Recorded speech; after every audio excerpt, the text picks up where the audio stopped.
سہل بن حنیف رضی اللہ تعالی عنہ، تو وہ غسل فرما رہے تھے،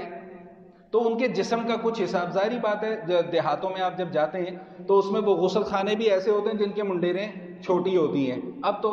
دیہات رہے نہیں، اب تو دیہات بھی آلموسٹ شہر بن گئے ہیں۔ وہ مجھے قصہ یاد آ گیا، بچپن میں ہم ایک شادی میں گئے گاؤں میں، اب ہمیں تو وہ عادت ہے کہ واش روم میں جانا ہے تو دروازہ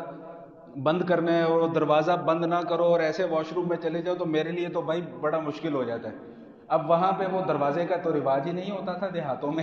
اب اس کی پہچان کیا ہوتی تھی کہ وہ لوٹا منڈیر کے اوپر رکھا ہوتا تھا اگر تو وہ لوٹا منڈیر کے اوپر ہے تو سمجھو کہ واش روم خالی ہے، اور اگر وہ لوٹا منڈیر پر نہیں ہے تو سمجھو کہ اندر کوئی تو وہ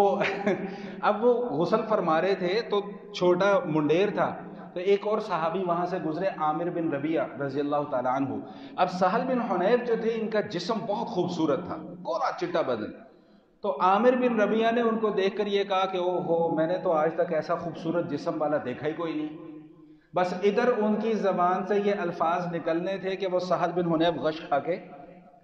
گر گئے، وہیں پہ گر گئے۔ ان کو حضور علیہ الصلوۃ والسلام کی خدمت میں لایا گیا، تو حضور علیہ الصلوۃ والسلام نے فرمایا کہ ان کو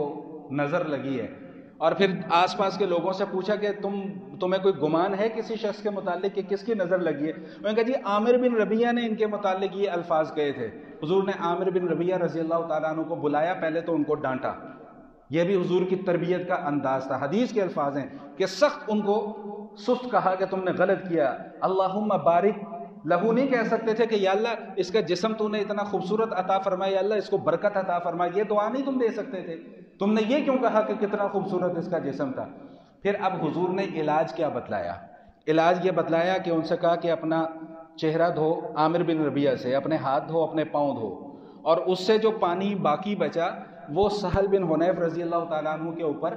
بہا دیا، تو وہ 1 منٹ میں اٹھ کے کھڑے ہو گئے اور لوگوں کے ساتھ باتیں بھی کرنا شروع ہو گئے، تو چلنا پھرنا بھی شروع ہو گئے۔ تو ایک یہ مسنون علاج بھی ہے نظر کا، اگر پتہ ہو کہ بھئی کس کی نظر لگی ہے تو اس سے درخواست کر لی جائے کہ بھئی اپنے وضو کا بچا ہوا پانی ہمیں دے دو، ہم نے اپنے بچے کی نظر اتارنی۔ لیکن یہ اس صورت میں ہے کہ جہاں پر کسی جھگڑے یا فساد کا اندیشہ، اب آپ جا کے کسی کو کہہ کے دیکھیں نا کہ یار وہ تمہاری نظر مجھے لگ گئی، دیکھو ذرا پھر آپ کے ساتھ ہوتا کیا ہے، حالانکہ لگی ہوگی لیکن پھر دیکھو آپ کے ساتھ ہوتا کیا ہے۔